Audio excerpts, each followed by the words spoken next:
Recorded. Okay. Hello, everyone. Welcome, welcome, welcome. We are live on August 9th of 2022. Sorry, Shelly. I'm going to go ahead and mute you just to prevent feedback. All right. So welcome to today's webinar. For those who are not so familiar with my voice, I am Crystal Cedino, the Training Development Manager for the Native Learning Center, as well as your webinar facilitator for today. So first and foremost, thank you for being here. We truly appreciate each and every one of you. All right, for today's webinar topic, we're going to be discussing urban Indian housing presented by Shelly Tucciarelli of Turtle Clan Development Services. And before we get going, I'm just going to get through these intro slides and review this quick disclaimer. So this webinar provides a summary of fundamental concepts, requirements, and/or procedures within the allotted 90 minutes. The material discussed does not illustrate all possible scenarios that could be applicable. So please keep this in mind as we move through the material. And before we get started, I would like to familiarize you with some of the features available and how the environment works. So just follow along. If you take a gander at the top of your screen, you should see an icon in the shape of a hand. And with that icon, you can either raise your hand, agree, disagree, or step away. There are some other functions there, such as applaud, laugh, speak louder, or softer. Please feel free to utilize this feature as it is there for you to make this session as interactive as possible. All right. Now, the image that's displayed here should look pretty similar to the layout of your screen, and I'm going to start off at the bottom left and quickly discuss what items are in there. So at the bottom left, you're going to see a box that says Files, and in there you're going to find a PDF copy of today's presentation titled Urban Indian Housing. Then you're also going to find Urban Native American Community Advisory Council as a document, and then there's also a VVFCC press release and a UNAH document for Irving Park, and then there's a Mayor's Conference Urban Indian Housing. Then there's a link for Native American Chicagoan Study, as well as a sometimes article link. All those items are there for you to download. Feel free to hover over that item, and once you're hovering over it, you'll see an icon of an arrow pointing downwards. And once you press that, you should be able to download to your computer or print, just depending on your restrictions that your computer has or does not have. But either way, all of those items are for you guys. To the right of the files box is going to be the web links to box, and in there, you're also going to find a link for today's survey, which I will launch when the time comes. And then there's also the Adobe Connect desktop application. Now, I do see quite a few of you are coming in on the web browser version of Adobe Connect, which is totally okay. Just be aware that we have noticed participants coming in from the web browser tend to experience more internet connectivity issues. So we really do encourage downloading that desktop application. I went ahead and plugged it into the chat box already. So if you want to take a moment to get that done, great. Other than that, there is a link for housing needs that's in there. And then there's a UIC State of Justice reports link, the Sun-Times article link, and the Native American Chicagoan Study link. I went ahead and just provided everything where I possibly could to make it easily accessible. But yes, so those are all those items that are in the web links to box. And lastly, to the right of your screen is going to be the chat box, which is how you're going to communicate. No participant in the room other than the instructor and myself have microphone access. So if you have any questions throughout the webinar, please feel free to, write them into the chat box. All you have to do is type your message and hit enter, or click that up arrow key that's in there in order to submit. Now, we really do encourage class participation, so please, please, please feel free to write in those questions or comments.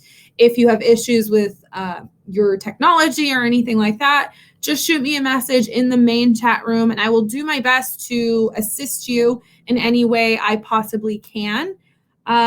If there's something else that you need, shoot me a message and I will gladly send you a separate message in order to get anything else handled. Now, I do have a participant that's coming in through the mobile app. If you're having issues receiving any of the files or documents, just go ahead and send me a message in the chat and I will be sure to get you those items. And that goes along for anyone else in the webinar room. Okay, we're here to help and just make sure that you have access to absolutely everything. All right, now with that, you're welcome, Sandra. Now with that, I'm just going to go ahead and briefly introduce Shelly, and then I'm sure she'll do formal introductions of herself and her organizations and companies and so on and so forth. I know she's very excited for this webinar. I am as well. It has been highly anticipated. But we have here as your instructor for the day, Shelly J. Tucciarelli. She's owner and CFO of Turtle Clan Development Services, LLC, and founder and executive director of Visionary Ventures NFP Corporation. She's a tribal member of the United Nation of Wisconsin, the reservation near Green Bay. Now I will allow Shelly to introduce herself the rest of the way. But again, thank you, Shelly, so much for being here today. We truly appreciate you. Thank you so much, Crystal. Let's first start. I'm not sure why I'm getting that feedback. There we go. Is that better? Okay. Let's start out by opening with a prayer. I want to thank the Creator for bringing us together today. We have so much to be thankful for. It has been a couple of challenging years, but as we have seen, if we work together, we can accomplish great programs and projects for our communities. Watch over us and give us strength and courage as we go through our journey. Good afternoon, everyone, and thank you for attending this webinar put together by the Native Learning Center. They are really doing great things, and these webinars are such a great way to get valuable information out to our tribal members. I would also like to thank Georgette and her staff for providing me the opportunity to be the instructor. As Crystal mentioned, I am Shelly Tucciarelli, and owner of Turtle Clan Development Services, and also a member of the Oneida Tribe of Indians of Wisconsin. We have the Bear Clan, the Wolf Clan, and the Turtle Clan, and my family is part of the Turtle Clan and was the inspiration for my company name. The mission of my company is through training and technical assistance, like these webinars, to help tribal members and leaders to not only increase the quantity, but the quality of affordable housing and to develop or expand their economic development in their communities and Indian country nationwide. I am also the founder and executive director of Visionary Ventures NFP Corporation. Our nonprofit is a Native American nonprofit 501c3 with an over 100% Native American board of directors and an advisory board with over 51% Native American members. Our mission is to work with, I'm going to go over that in a few minutes. We were awarded, Visionary Ventures was awarded low-income housing tax credits from the city of Chicago to develop the first affordable housing development for Native Americans in Chicago. This is truly history in the making. I'm going to be going over the case study at the end of our project, or the end of the presentation here today. Previous to starting my own company, I worked for over 20 years with Illinois Housing Development Authority. They are the agency that finances affordable housing for the entire state.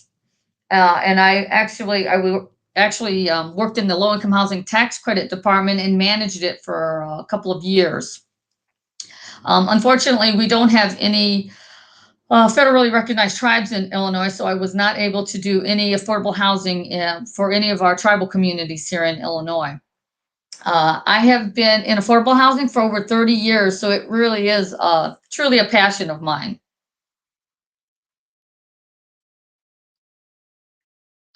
I wanted to go over the mission for Visionary Ventures. It is to work with communities to bring affordable housing, economic development, and services to our Native American community and underserved populations. And providing these opportunities, it helps bring stability and hope to individuals and families. Now let's kind of go over what is the course description for today. One thing I just want to mention too, that it's always great really to do training on Indian housing.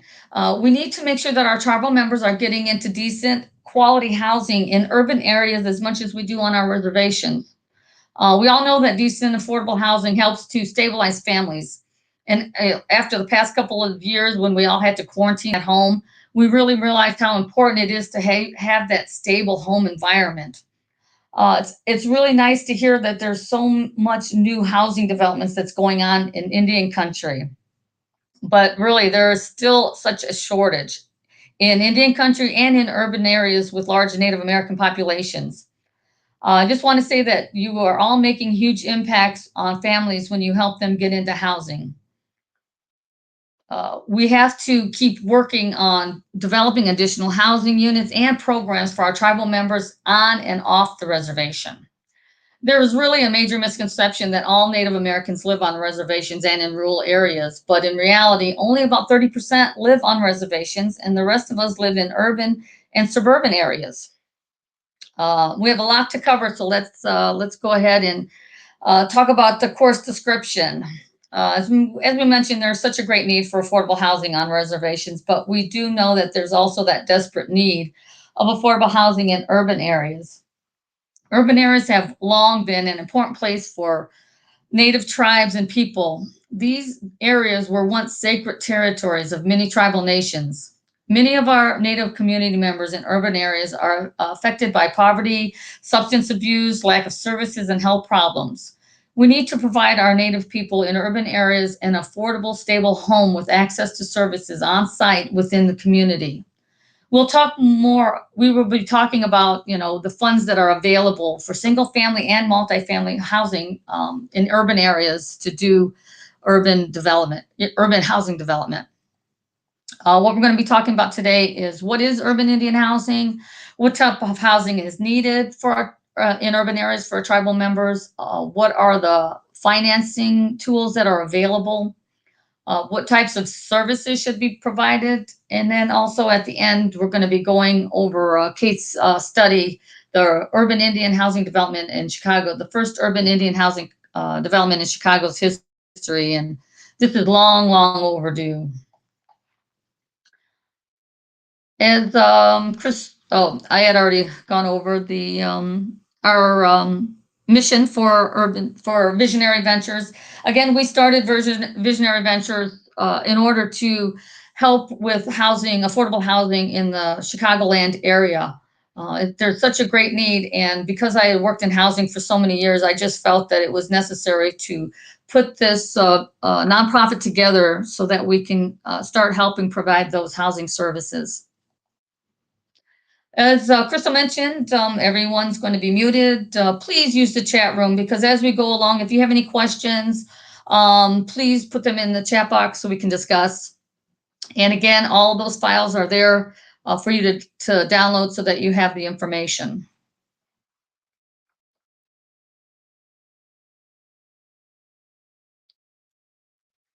As we discussed, there's such a need for housing on and off the reservation, but in the urban areas, we definitely need multifamily housing. We need some elder housing, housing for our veterans, and also supportive housing. That they're all needed, but we have to kind of determine where to start.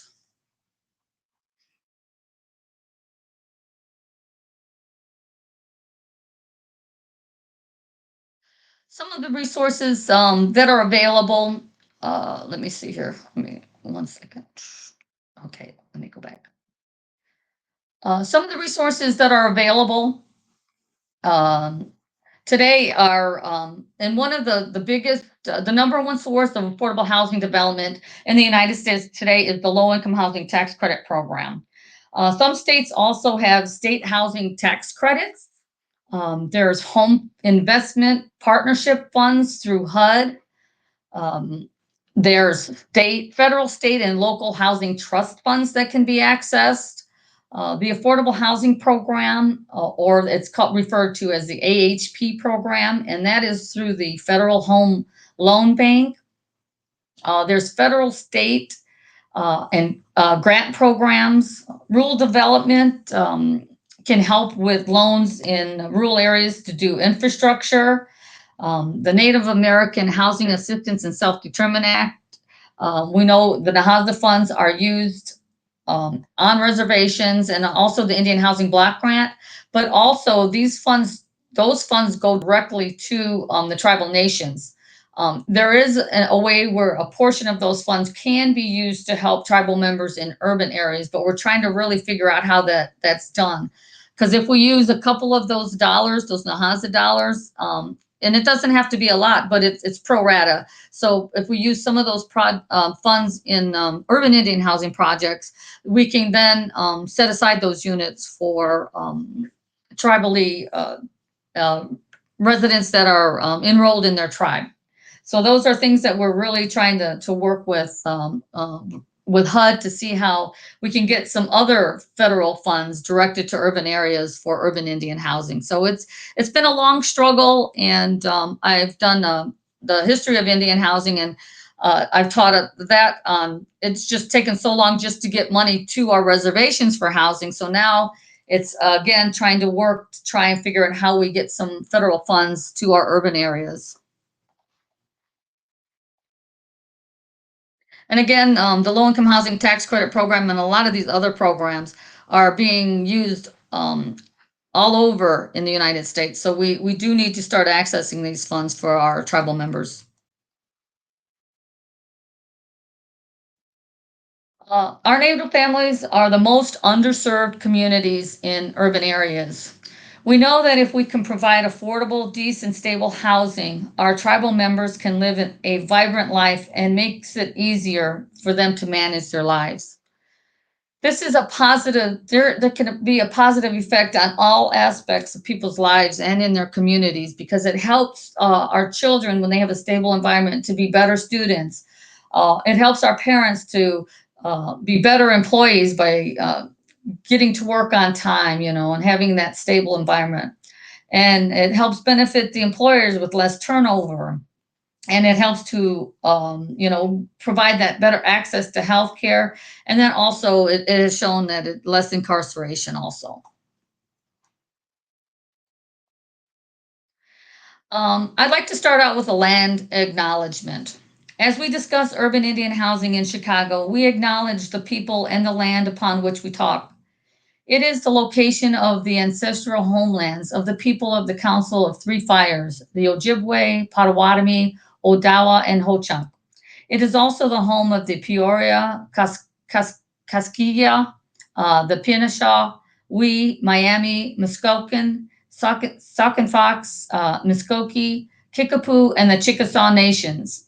We all have a responsibility to recognize our Native nations and work with them as we move forward.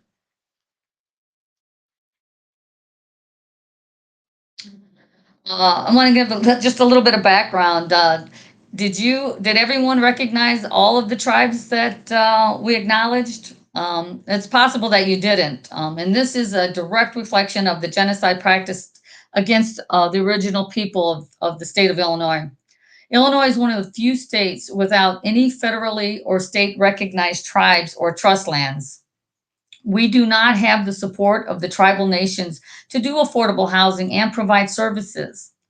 Illinois, we do have some tribes that today, are trying to be, because right now we don't have any federally recognized tribes, but we do have a few tribal nations that are trying to be recognized within the state of Illinois. And we are definitely going to be advocating to help make that happen. The Ho-Chunk, they have an administrative office here in Chicago, and so does the Tunica Biloxi tribal nation. They have an office near Chinatown. And I know that Oneida has a tribal office in Milwaukee, and it's a possibility that in the future we could put a satellite office here in Chicago also, because we really have a lot of tribal members in this area. Here's a map. I just wanted to show you that there's about 17 different states, including Hawaii, that do not have any federally recognized tribal nations. And as you can see, that was when, the movement west, everybody was occupying those states. So it was encouraged to remove the Native Americans so that the white settlers could live there. So it's very discouraging to see that how many states have no federally recognized tribes today.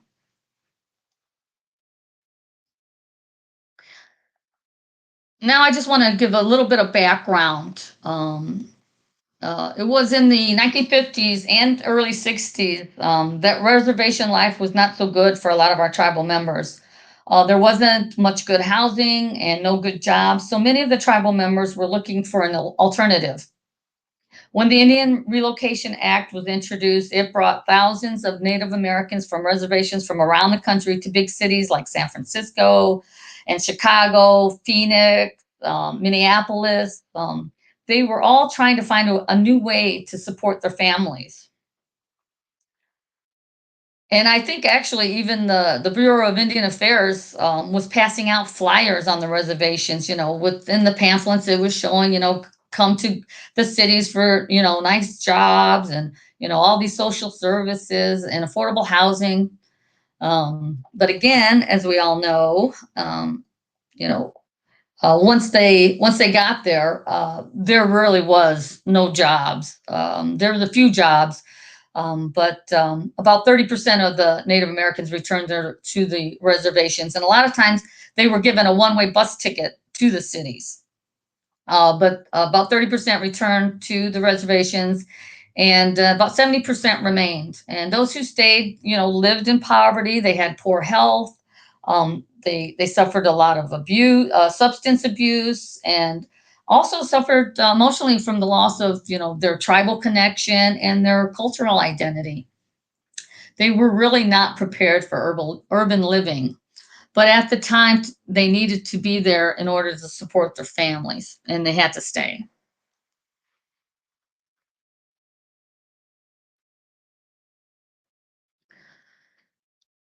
We have a large multi-tribal community in all of our large urban areas. And now we're in like the third and fourth generations of families and their descendants in our urban areas. We continue to struggle with cultural identity, especially for most of us that have never lived on our reservation. I grew up in a small white town in Indiana in the 70s. Back then, you really did not advertise that you were Native American or different in any way. We didn't know any better. We visited our Native American families in Milwaukee and family that did live on the reservation. So I did have some cultural aspects that I was able to revert to, but really living in Indiana did not give me any cultural identity. I'm happy to say that I just purchased a 3-bedroom home and 3 acres within the Oneida Reservation up near Green Bay.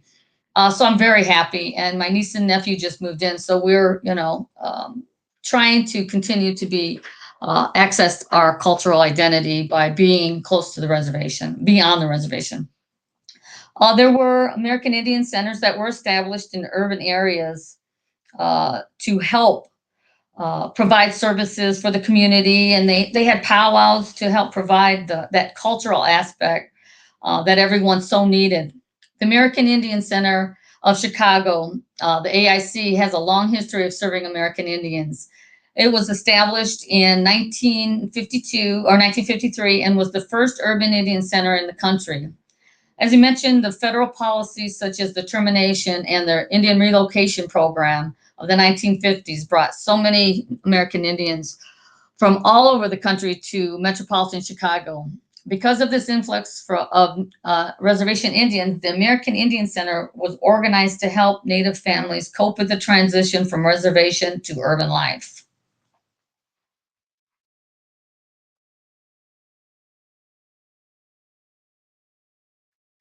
And again, being here, there was just such a lack of services, jobs, and housing for our community. But now we do have the American Indian Health Services of Chicago. We have so we do have our own Indian Health Center in Chicago, which is great. Many large areas, urban areas, do have their own Indian Health Center. Most of the Indian health centers are reciprocal, and that means that if you are an enrolled in your federally recognized tribe, that you can use any of the services from any of the urban Indian health centers. I'm sure there's some exceptions, but that's usually how it works. And as we all know, there is still such a severe lack of affordable housing in urban areas, especially in Chicago. Phoenix and Minneapolis and a few other areas are really doing a great job providing housing. But again, they have the support of their tribal communities that are in those states. And we do not have that here in Illinois. There is a drastic cost burden for Native Americans living in urban areas. The average rent right now here in Chicago is about $1,956. And in order to pay that rent, you would need to make at least $49,000 a year. And that's a lot of money. And as we all know, the market rate of apartments is continuing to go up as we saw over the last couple of years. So it's not getting any better. Almost half of the adults living in Chicago and other urban areas are spending more than they can afford on their homes and apartments. This is usually means that they're spending more than 30% of their income for housing. In order to manage this burden, they take on second jobs, they move to less safe areas and cutting back on food. And sometimes for our elders, that even means cutting back on their medicine. There are also reducing the quality of their children's education. They can't afford to be sending them to private schools when they're spending so much on their housing.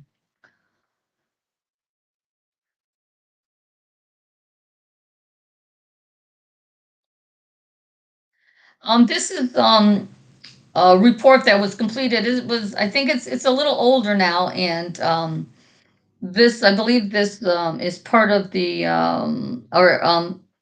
Crystal, if you could put that link also in the chat box, that would be great.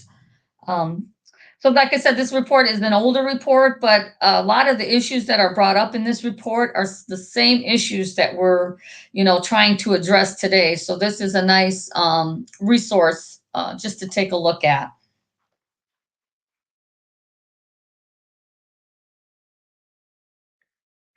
There really are very few resources available for Native Americans and or American Indians and Alaskan Natives, and even fewer services that are offered to serve our community just exclusively. Today, we still have no funding sources that are available to serve our urban Native American populations off reservations.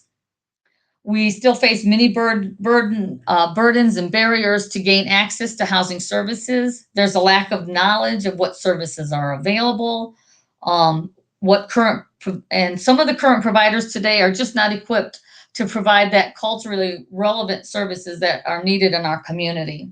And as always, there are rules and regulations that can be a barrier for us to access housing in a lot of the urban areas.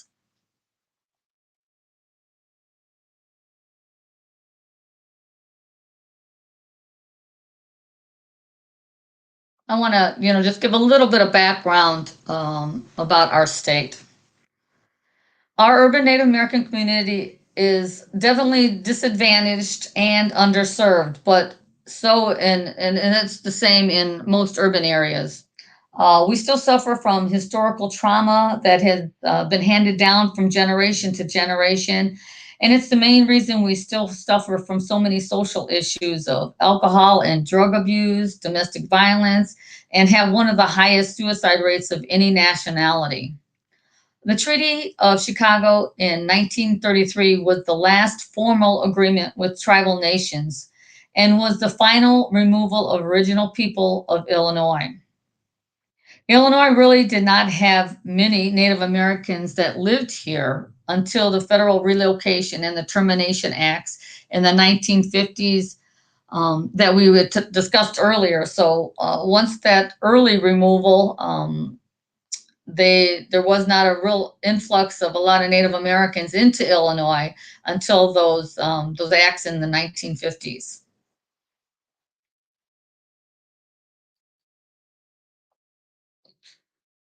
So today we really have a really vibrant Native American community. We have over 100,000 Native Americans within the entire state, about 60,000 in the surrounding Chicagoland area, and over 30,000 in urban Chicago. We represent between 125 to 150 different tribal nations, and we are becoming much more politically active and working on economics and affordable housing for our Native American community here in Illinois. We really do need to have some of our tribal nations to be federally recognized in Illinois in order so that we can start providing and having that support to take on some of these projects.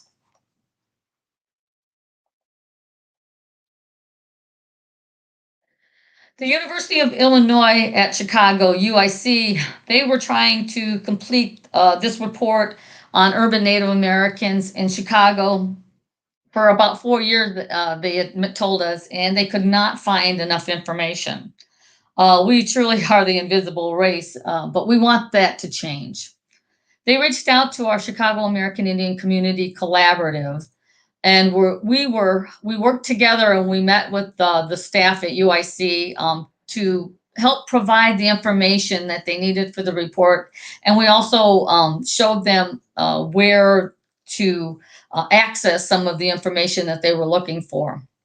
This report, Adversity and Resiliency for Chicago's First, the State of Racial Justice for American Indian Chicagoans, came out in June of 2019.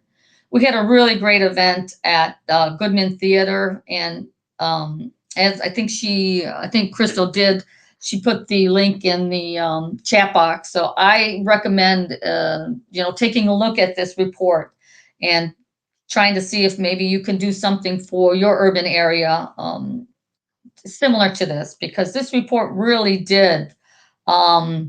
We know, once this report was together, we know that all the information isn't 100% correct. But again, this was a great start for us.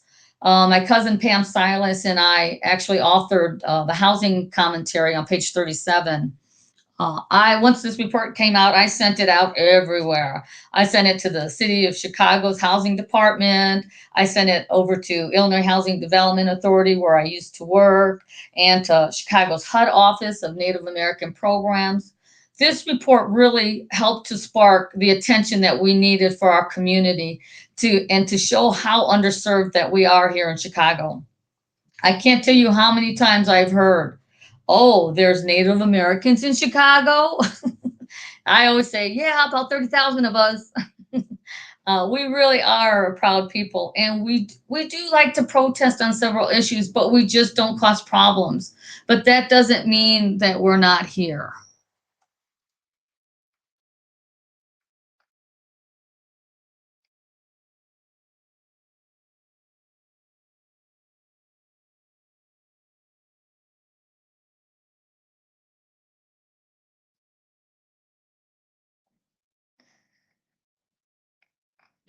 Okay, some of the aspects of the report, I just wanted to go over a few of the areas that were covered in the report. Population, like I mentioned before, about 70% of Native Americans live in urban and suburban areas. Chicago has the largest Native American population east of the Mississippi River and ranks the ninth largest in the nation. Some statistics from the report show that half of Native Americans living in Chicago are renters, and of those renters, they are rent burdened and pay more than 30% of their income in rent. Housing discrimination still exists. Native Americans are twice as likely to be denied a home loan than their white applicants, even after taking into account the gender, having a co-applicant, considering the loan amount, what their income is, and in what neighborhood they're purchasing. I am determined to help as many Native Americans get into a home as possible. I've been working with a lot of community members, and actually helped my niece get into a home in Indiana. last year and working with a few of my other cousins trying to purchase a home. This really is how we start to build wealth. That's how everyone else does it, and that's what we need to start doing in our communities also.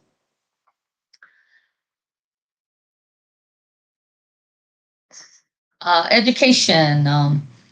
It also showed that Native Americans are less likely to have college degrees. Although I have to say that our Native American community here in Chicago is really big on education, and we have many, many members that have their master's degree.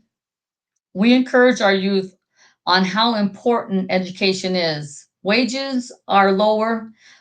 We also show that for economics, that wages are lower for our community members, even with college degrees.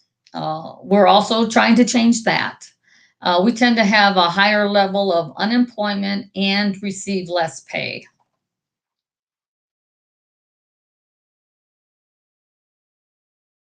What are some of the myths that we've all heard about Indian wealth? I'm sure you've all heard some of these. Indians pay no taxes, which, as we all know, is not true. The Bureau of Indian Affairs subsidizes all our Native American housing projects and programs. Again, false. Casinos have made all Native Americans rich and they all have jobs. Not true. Uh, Indians have Indians receive monthly checks from the government. Wrong. Although we do have some of our tribal nations that are becoming very, very successful, and we want to, more power to them. We want more of our Native American communities to be the same way, being very successful. Because when we do that, we can provide more housing, we can provide more services to our tribal members. So, having that economic engine in our tribal communities is so important, and we are trying to change that.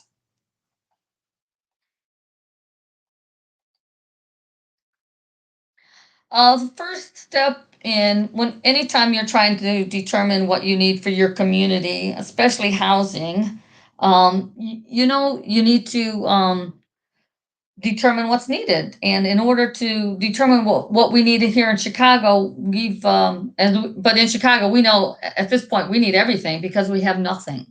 So we just we've been, for like the last 4 years, we've been doing some housing needs assessments. We've been having focus groups. We've been having community meetings, to determine really what is it that we need.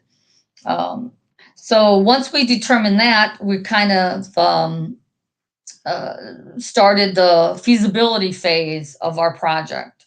And this is where, you're gathering all your information because we decided we needed multifamily housing for all of our community members. So, with that, we decided we're going to do studios all the way up to 3 bedrooms because we need it all. So that's kind of where we started. And then from there, we had the feasibility phase. And this is where you start gathering all your information and making sure that your idea for your affordable housing project will be successful. And you also, whenever you're starting a new project like this, I suggest this for any project you're working on, is to have a vision statement about that project. Um, you'll need a vision statement for your project, and a lot of times it doesn't have to be anything big or inclusive, but it just needs to kind of talk about what you're doing with your project. So I think we started our vision statement for our project, but I think we're going to continue working on it. But it's as simple as to provide affordable housing for our Native American community in Chicago with relevant cultural services to support our residents. So that's we kind of started there. We may it may be revised a little bit before we get started. But this is kind of how you would start your vision statement. I'm like I was saying, not only for your housing project, but for any new project you're starting, you should always have a vision statement. And it kind of should include, the site, which I said, in Chicago. Um, and then determine, and then after that, you kind of need to determine what is the experience of your team, so that you can make sure that your project is going to be financially viable. So next things we're going to talk about is that you're putting your development team together, and how do you start? So first thing you need to do is to just take a look at your team, your staff, whoever's going to be working on your affordable housing. You just need to kind of evaluate your staff, and because what you're going to need is you're going to need knowledge in these four areas. Uh, you're going to need to have somebody that knows property development. Do you have the infrastructure in place? If not, uh, how long will it take to do the infrastructure? And so you need to have these basics down of the property development side. And then also housing management. How are you currently managing your units? Do you have clean audits? Um, and if you're doing a low income housing tax credit development, the State Housing Finance Agency and the tax credit syndicator will both require a third party management company with tax credit experience if you've never managed a tax credit project before. And they're going to require this for at least 3 years. They can work with your staff to help you learn the process, and then eventually your management staff could take over. But that you'll be working with your state housing finance agency and your syndicator for that process. Next thing you want to look at is your financial management.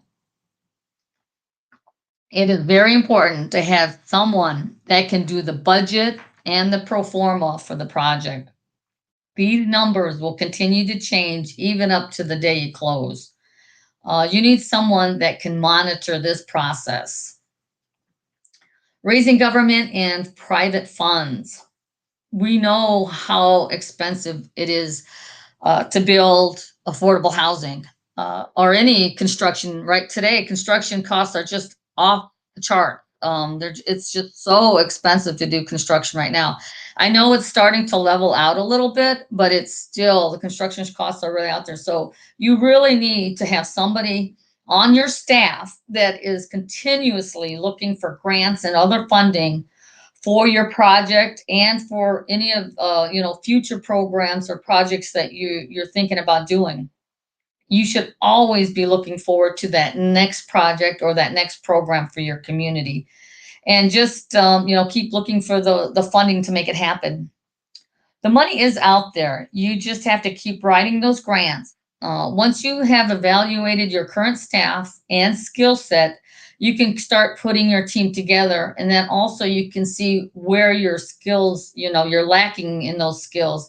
And then you can hire someone, or even, look for a consultant to help with the project that has completed a similar project or has completed a low income housing tax credit project.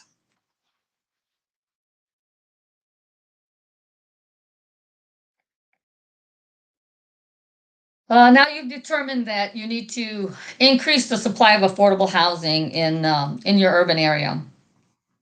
So what you'll need to do is, as we discussed, you assemble your development team. Then you've determined where you want the housing to be located. And then you have to um, gain tribal council support if you're doing it on your reservation. But if you're doing it in a rural area or urban area, you're going to have to gain that local support. And in Chicago, nothing gets done in the city of Chicago without getting support from your local alder person. We are very lucky that we have that support from our alderwoman. She really wants affordable housing in her ward. So we've been working very closely with her. And I'll go into that a little bit more as we move forward. Also, then you have to, assemble your financing, determine how much it's going to cost. And we had a fabulous consultant, a financial consultant on our team. And for our project, we just closed on a project in Aurora. And that was a suburban project, but he was fabulous in making sure that we got the best rate for our permanent mortgage, the best rate on our low-income housing tax credits. So it's important to have somebody that understands that financial management part of your affordable housing. Once you choose your finance, you need to build and market your project to your tribal members. And then then you have your new project. And once you have that new development for your tribal members, it's such a great feeling to be able to provide that affordable housing. So now let's talk about who is your development team. And I can't express enough on how important it is to put the right team together to be successful. The key players here are you've got your developer or the owner. You have your general contractor, the architect, your attorneys, the property manager, consultants, accountants, construction lender, your permanent lender. If you have any grants or tax increment financing or any other soft funds, you're going to be dealing with them. If you're doing low-income housing tax credits, you're going to have a tax credit equity provider that you're going to be dealing with. So all of these people are going to be part of your development team.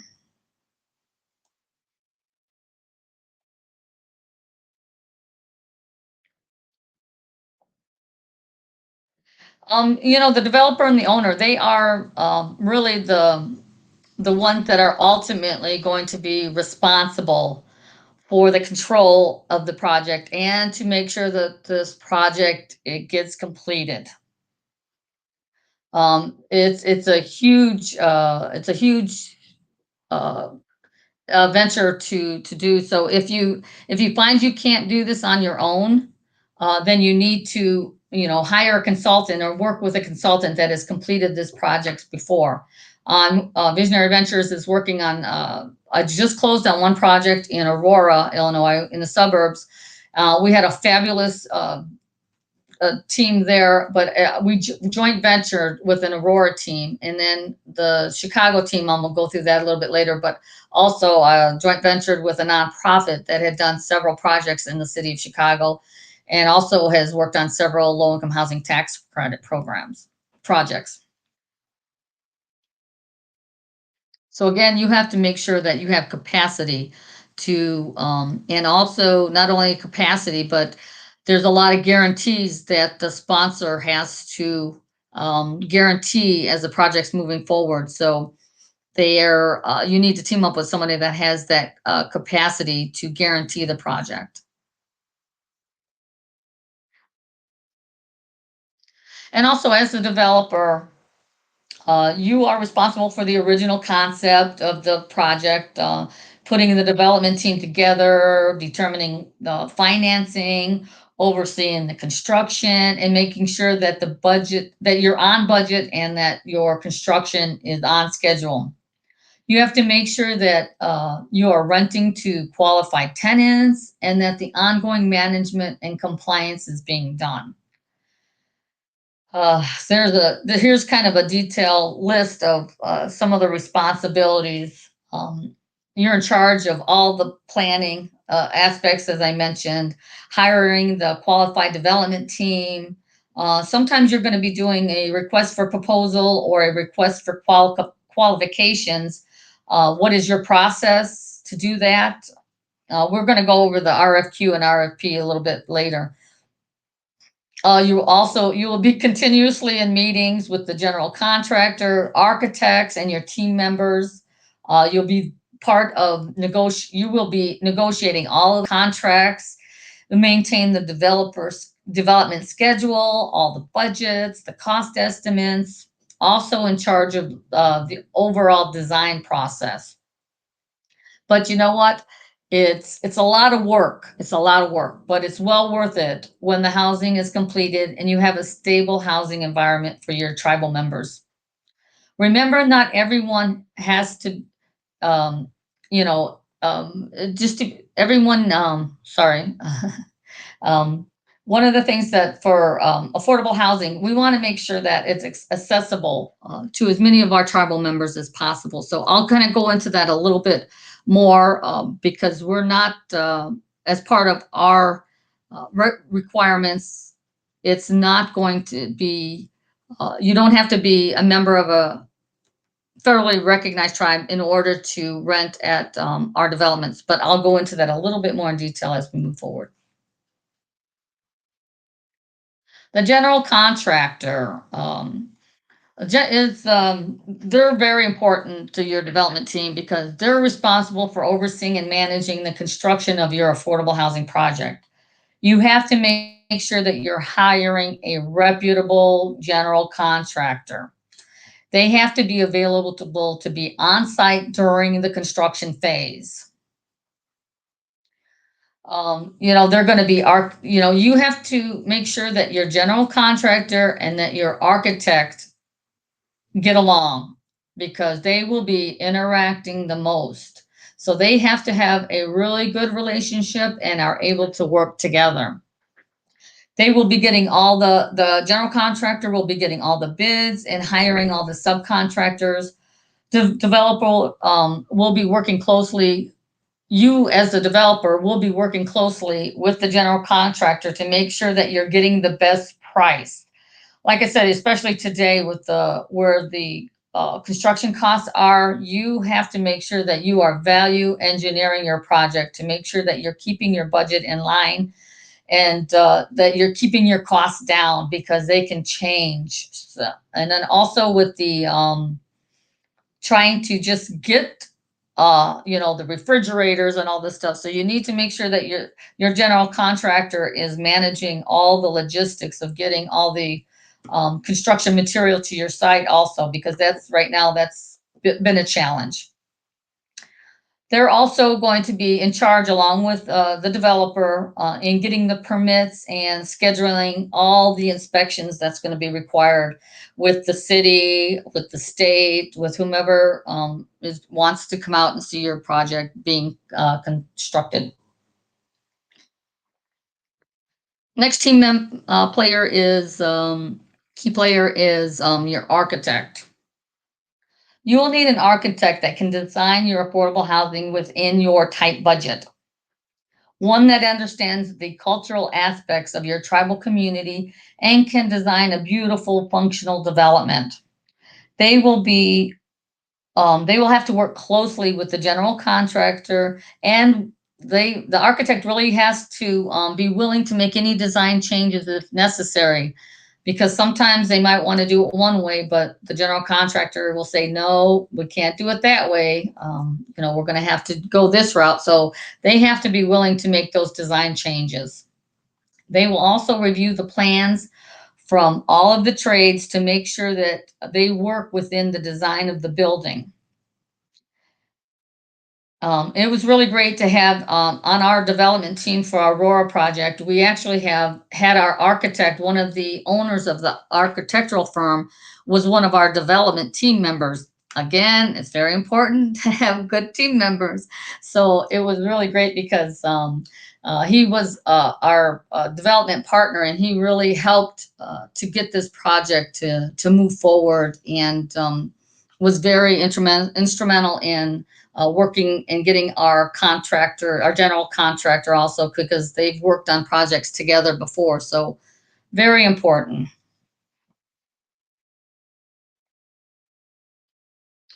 Also, an attorney. You need a good real estate attorney that has a good understanding of affordable housing and the requirements of all the programs and grants that you'll be using. They will also be involved in reviewing all the contracts and forming any of the single purpose entities that your project's going to need. Because with the low income housing tax credit project, you have to set up different single purpose entities. They're also going to help you with any environmental or zoning issues you might have. Property manager. Um, Again, the property management company is you're going to need one that is involved in all aspects from collecting the rent, making sure that tenants qualify for the units, maintaining all of the all the tenant files, and then also providing maintenance on all of your units. If you're doing a low income housing tax credit development or a large affordable housing development, the tax credit syndicator again and the state agency is going to require that you have a property management company that understands the low income housing tax credit program rules and regulations. And even if you're not using the tax credits, sometimes your bank might require a third party property management company for a couple of years, if you just don't have the capacity or have not done a low income or an affordable housing project before.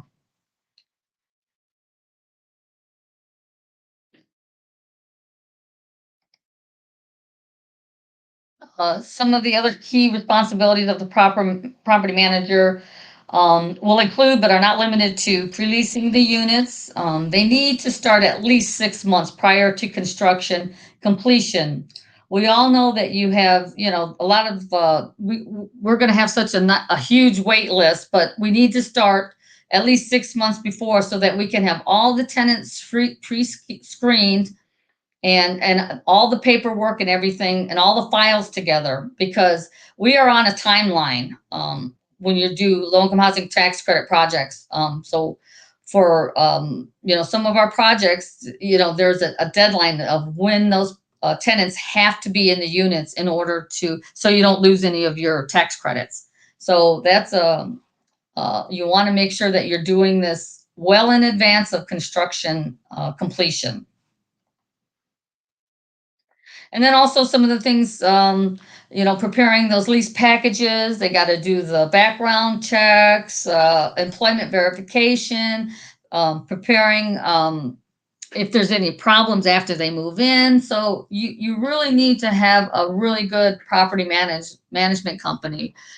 For the one property management company in Aurora that we're using, I used to work with one of the ladies at Illinois Housing Development Authority. So I called her, and I know she's been working there for several years. So I feel very confident that they can do a great job for our project. And they also have another affordable housing project in Aurora. So it really worked great. Next people you're going to be working with is your lenders, because no matter what, even if you're using the low income housing tax credits, there will be part of the project that you're going to have to get a permanent loan for. So make sure you're building your relationship with those community banks. Determine how much money you're going to need, and apply for all those grants and any soft funds from the State Housing Finance Agency. So, and then also, if you're getting the tax credits, make sure that you're working with different equity syndicators so that you're getting the best price for your tax credits. Don't just go to one tax credit equity investor. Make sure you're shopping that around, just like just your banks too. Make sure you're getting the best rate on your bank loan, permanent loan, and your best rate on your tax credits.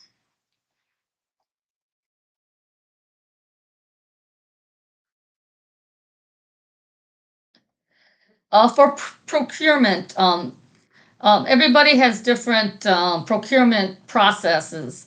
Um, but for in urban areas, it's a little different. Uh, like for it just depends if you're doing working with the city of Chicago for their tax credits, or if you're working with the state housing agency. We're working with the city for our tax credits in the city of Chicago, and they're going to require that we bid out our general contractor.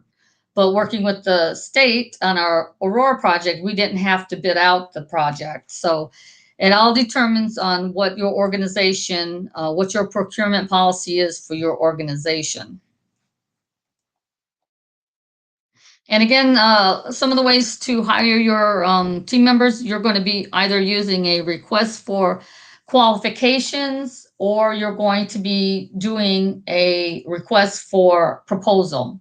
The request for qualification lists the requirements of the project and requests the contractors to submit a letter of interest that details their ability to complete the project. And then a request for proposal is used. This one is really used most frequently, and it helps the developer to select the best candidate for the project. To evaluate your request for a proposal, you're going to be looking at the price, the qualifications, and the experience of your contractor to make your final decision.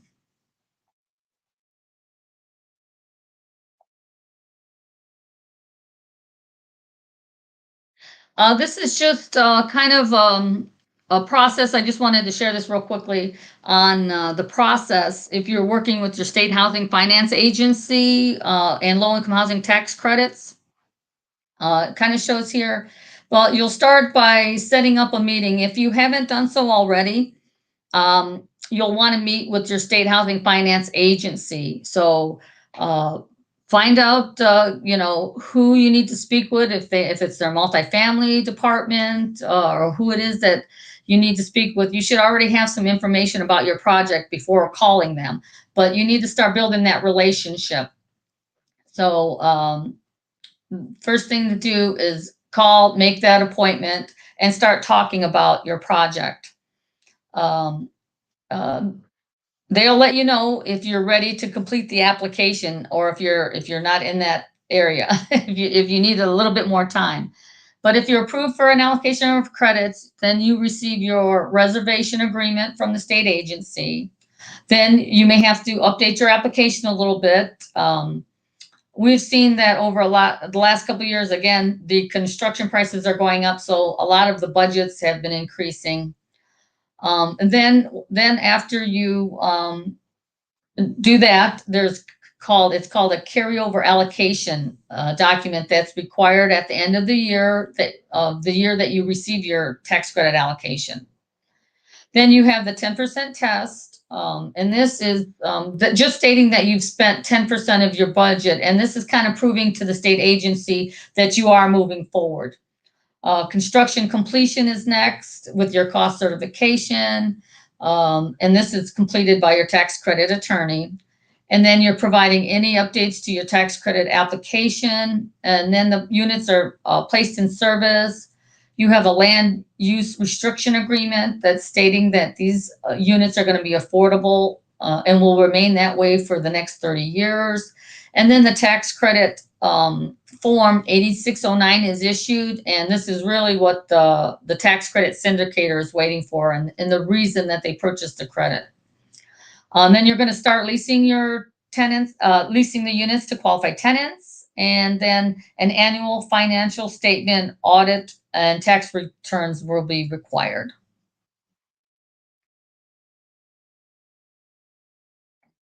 There have been a lot of Native American companies that are now working in the affordable housing industry. So when putting your team together, please make sure that you're, sending your request for qualifications and request for proposals out to as many Native American companies as you can to respond.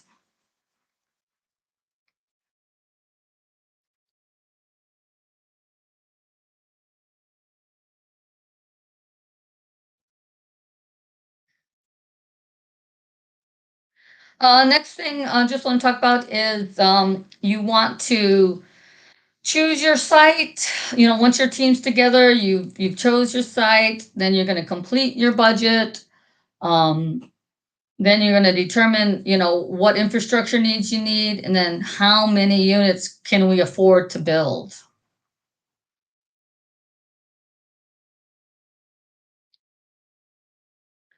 Again, in the city of Chicago, once you've chosen your site and completed your budget, you have to get local support. And in the city of Chicago, you will be working with your alderperson before you, and then also the city's Department of Housing, because they're the ones that will be allocating your tax low-income housing tax credits or any other funding that you receive from the city of Chicago.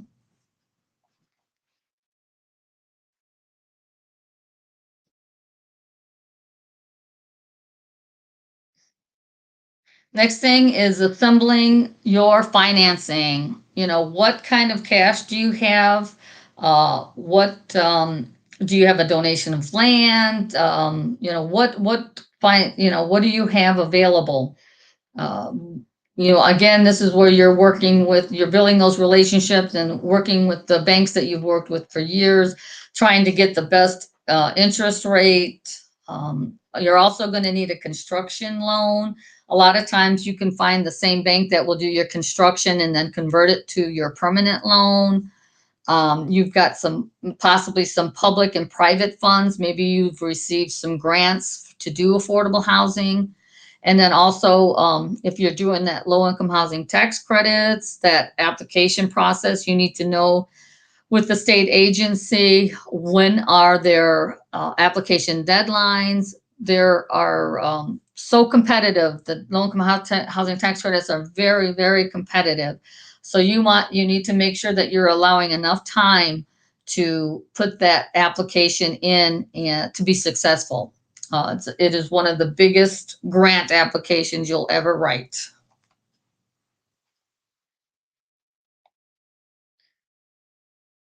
Again, the low-income housing, you know, this is just a real brief overview of how the low-income housing tax credits work. It's a federal government program through the IRS.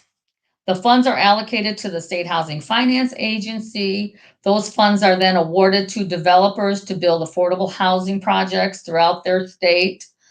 Low-income renters get an affordable home, and the tax credit investors purchase the credits, and the money goes to help pay for the construction, and then the investors get a 10-year tax credit.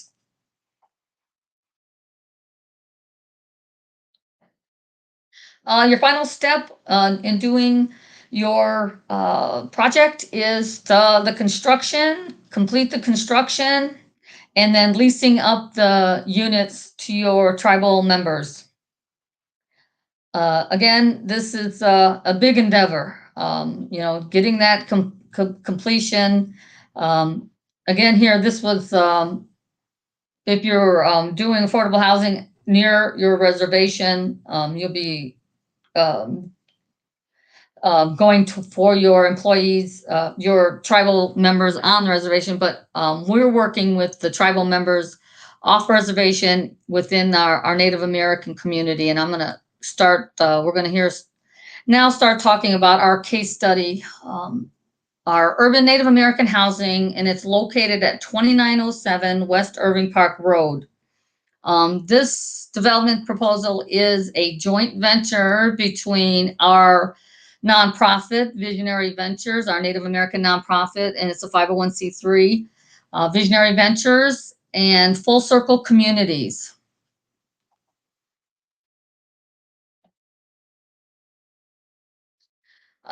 Again, Visionary Ventures is a Native-led nonprofit organization with the mission to work with community members and bring affordable housing, economic development, and via infrastructure, job-oriented projects, and commercial and community goals, goods and services projects, principally to disadvantaged Native Americans and underserved communities. And Full Circle Communities' mission is to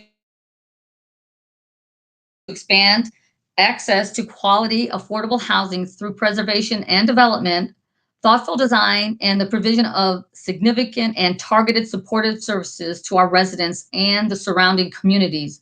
To achieve this mission, they dedicate 70% of their economics to serve their residents. There's not too many nonprofits that I know of that does that for their projects. So I was on Full Circle Communities Board of Directors for 6 years.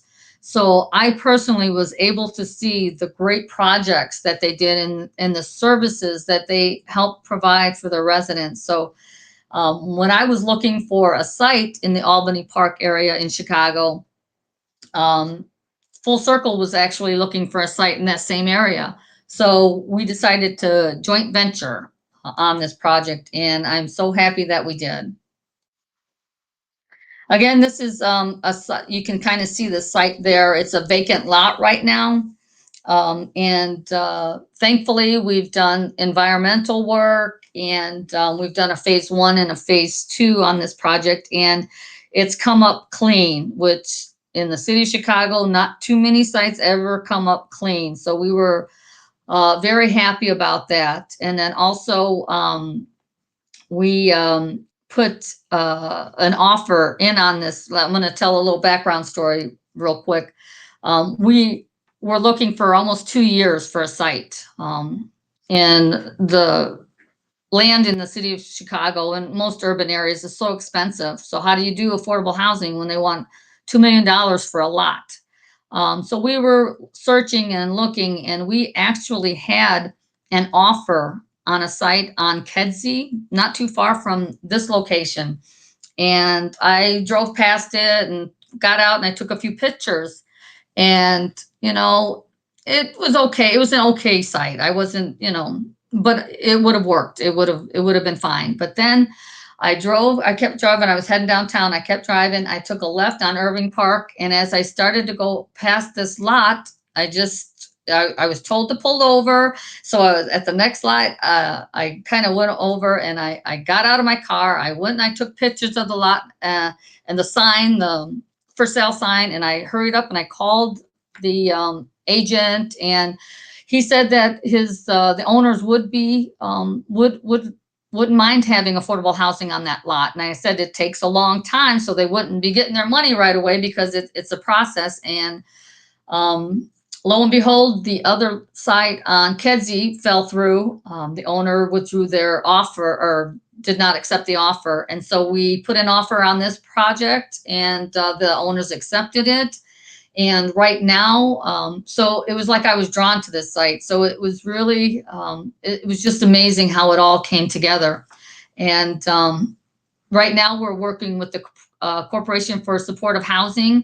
They have a new initiative for minority nonprofits that are trying to do affordable housing in the city. So we're applying for that low interest loan to purchase the property. So we should be doing that. We should have that under that loan completed and everything within the next couple of weeks, and we'll actually purchase the land. So that's one good thing that we'll have completed. But it has just been a really long but great process that we've been working on. So the proposal that we sent into this, it was just amazing how it all happened, was because, again, it first started with that report. And I got it out to everyone in housing in the city, because, again, we have no affordable housing for our Native American community. The city of Chicago has housing for every other nationality except Native Americans. So I was determined to make sure that we got some housing. So about 2 years ago now, the new Mayor Lightfoot brought back the Department of Housing that before had gone under another area, but she brought it back. And so the Department of Housing executive director, actually the housing commissioner, actually reached out to our Native American community to see how they could help with affordable housing. And of course, they directed them to me, and I called them and I said, oh, absolutely. Let us know what we can do. And we started these meetings, and then we applied.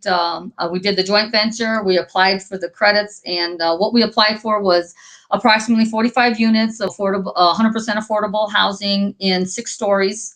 We want studios, 1, 2, 3, and 3-bedroom units, because through our focus groups and our housing needs assessment, we wanted intergenerational housing so that we could have maybe some of our seniors in the studios, and then our families in the 3 bedrooms, and we can have that intergenerational teachings and trainings and some cultural events within our development.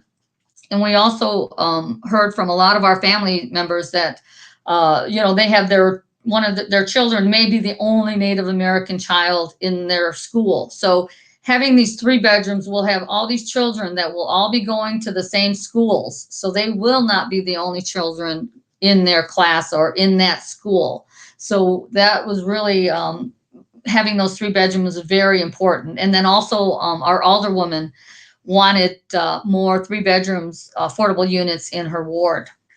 We're also looking at ground floor commercial space for Native American nonprofit organizations. We were hoping to work with the Indian Health Center, but that didn't work out. But now we're working with another Native American provider that does jobs, helps Native Americans find jobs in the city. So, and also maybe doing some nonprofit sharing space for some of our other Native American nonprofits. So we want to have a state-of-the-art commercial space, conference room, something. And again, we're tired of having leftovers or here, take this abandoned building and try and do something with it. We want brand new state-of-the-art units, state-of-the-art conference space. We want that for our community. We're also going to have on-site laundry and tenant storage, parking for vehicles and bikes. And some of the community space that we're looking at is a community room with a kitchen, because we like to have our kitchens because we always have food. So we want to have a nice kitchen area, garden. We want some outdoor space, garden space, so that we can do some of our cultural events. And then another thing that we really, when we were doing our focus groups, is that we burn our sage. So we want balconies. We want to have balconies on our units so that we can continue to burn our sage when we want to. And also library and possibly computer area for children to do their homework. And also we want to have internet throughout the building. So that they can have access to being able to work from home and doing their homework from home.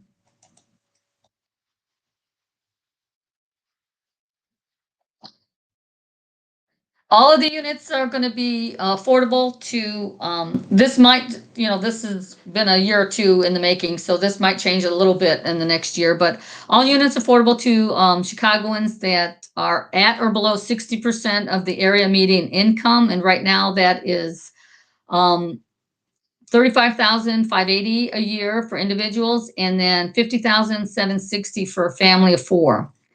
Native residents, as we had mentioned earlier, face very unique affordability challenges, in that 3 out of every 5 Native American households, they're renters, and then half of those are rent burdened.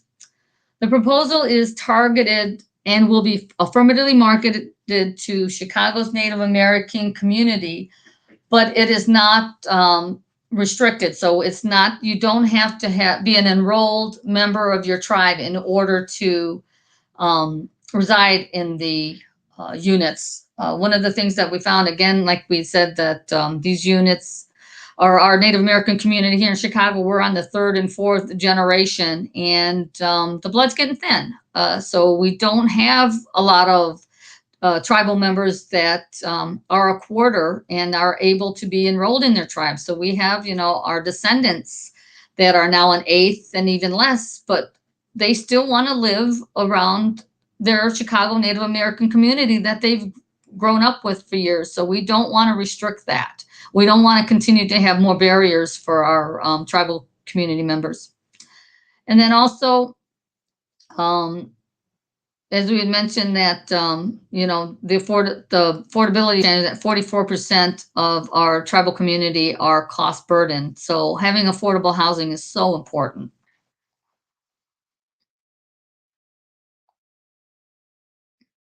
Again, Full Circle Communities, they do their own property management for their project. So that is going to be wonderful for our project. And again, they dedicate 75% of all their project economics. So whenever they're receiving the money from all of their projects, or money from their developer fees, 75% of those fees are going back in to their projects. for different services, and each project it's a case by case because every different project is different. And so we will be targeting services for our specific Native American community. And again, the environmental aspects of the project, we really want to go green. We're going to be doing the Enterprise Green building, and if we can go to even a higher certification, we will. And also, this location is near the river. We're only several blocks from the Chicago River, so it's a great location for the residents to be able to walk there. And we're only a block away from Horner Park, which is a large park in the city. So again, residents could be able to walk. They're within walking distance of a large park. And one of our Native American artists is doing his name's Santiago X, and he's doing a mound. He's building this mound, a recreation of a mound in the park, and it's going to be opened in 2023. So that's something that our tribal members will be able to go over and take a look at and see every time they go to the park. And again, as part of the Enterprise Green building, they were doing a health action plan. And right now it's in process, and this will help to inform the design and what supportive services we'll bring into the development. And we were so lucky that we were able to hire Wolf River Consulting. It's a Native American company to help work on this health action plan. It's so important that we try and hire as many Native Americans to work on this project as possible. Well, here's a rendering that we submitted with our application to the city of Chicago. Right now, we're working on different, aspects of this rendering, but this is kind of what we submitted. And if you can see on the one side, we're looking to do a mural on the one side of the building. And we're also going to be working with our Native American artists in the area to put art in the main lobby area, and also on all of the floors. We want to be able to every time you open your door and you see your art, then you know that's your floor. So we're going to be doing that over the next several months.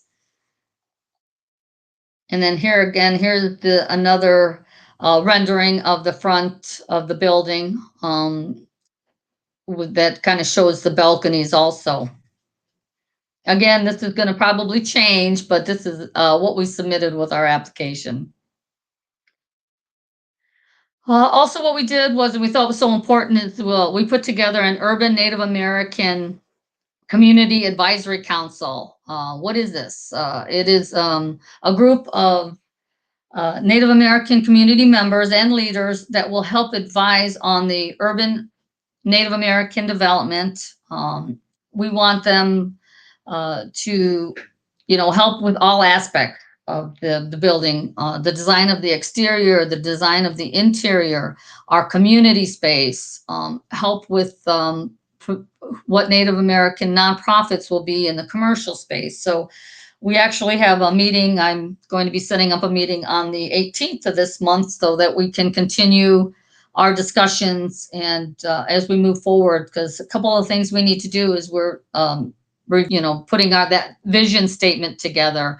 So we're going to finalize that. And we also, the name of the development, we want to at least, brainstorm and get as many names, and then, put that down to maybe 10 names, and then come up with maybe 3 different names. And then we have a large powwow in October, the American Indian Center puts on. So I think what we'll do is have a place there where people can vote on the name, and then, whatever the top one is, that's going to be the name of our new development. So that's kind of some of the things that we're working on for the name of the project. We just want to feel that, the community members to feel like they're part of the whole development process.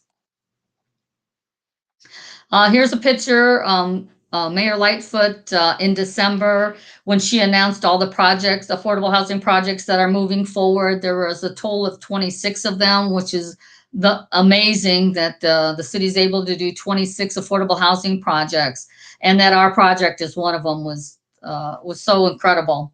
The commissioner of the Department of Housing asked if I would get up and say a few words about the project. And I said, absolutely. I've been working on this beach for 4 years. So it was incredible to get up there and let people know about our project and let them know this is the first in Chicago's history and it's long overdue. So here is kind of what our process has been. We put our application in last July, and in December, the city we were awarded the low-income housing tax credits through the city of Chicago. Then we put our project advisory together, and right now we're working on the health action plan. And then we're also working with our alderwoman in the 33rd Ward. We have to have a community-based zoning process, which that's going to take some time. So we're starting that process now. By the end of the year, we're going to try and finish the health action plan. We're going to complete our plans and apply for the building permits, hopefully early spring or summer of next year, start construction by early spring, and then hopefully to be up and running and starting to put people in the units in early 2024. So it's a very exciting project. We're so happy that we were able to get the funding, and we will definitely keep maybe have a follow-up to let you know maybe at the end of next year where we're at on our project and give some more information. But really appreciate everyone coming today. In conclusion, I just want to say that we are doing, a good job in Indian country with expanding our affordable housing and our economic development on reservations, but we also need to consider our tribal members that are living in large urban areas. We should be accessing all of these federal, state, and local funds available and accessing capital like everyone else. Make sure that you're encouraging your tribal leaders to create your vision for housing and economic development in your community, and then find the right team and resources to make your vision a reality. Remember, providing a stable home environment is so important for all of our tribal members, whether they live on or off the reservation. Thank you, everyone. And if you have any questions, I know there was quite a few in the chat box. Crystal, I didn't get a chance to see that as I was going through the presentation. Are there any that we need to address? Looking right now, I don't think so. A lot of it were requesting for the PowerPoint, which I provided. And Kirsten mentioned, FYI, here's another successful urban housing project in Portland, Oregon. The Seminole Tribe was the tribal partner, and she provided the link. And then Kristen also provided, this is their second urban project, also in Portland, Oregon. And that's about it.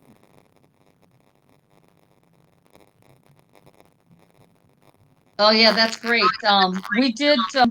Oops. Why is that doing that? Okay, there.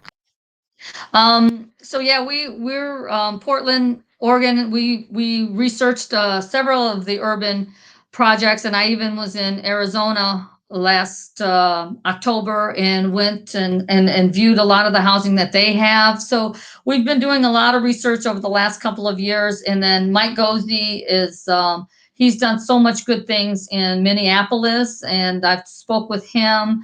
And he's willing to, provide any advice that we need on this project. And also working with Neil Weichel from Ho Chunk because they have so many tribal members here. So we have a lot of support on this project, even though we don't have any federally recognized tribes here yet. And we're so excited to get this project going. And just want to thank you all for attending today, and look forward to giving an update probably end of next year.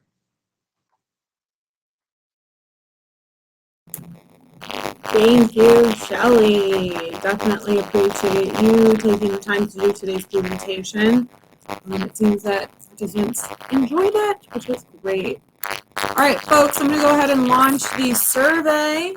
So if you can please take a moment to go ahead and complete that, I would greatly appreciate it. It just lets us know how we can improve and make these webinars better and better and better. So again, that's the survey. I'm going to launch that. Feel free to access this and other recorded webinars anytime on our website, www.nativeLearningCenter.com. We keep them up for about 18 months, and they go up about 24 to 48 hours after the initial session has ended. But yes, feel free to view them. And then don't forget to check out our upcoming events as well on our social media sites such as Facebook, Instagram, Twitter, LinkedIn, and Snapchat. And don't forget that we have a podcast, the Hobo Thingo Podcast, which you can find on simplecast.com, as well as Apple Podcast, Spotify, and Google. And once again, thank you folks for being here today. I hope each and every one of you have a wonderful day, and we certainly hope to connect with y'all real soon. So for now, bye.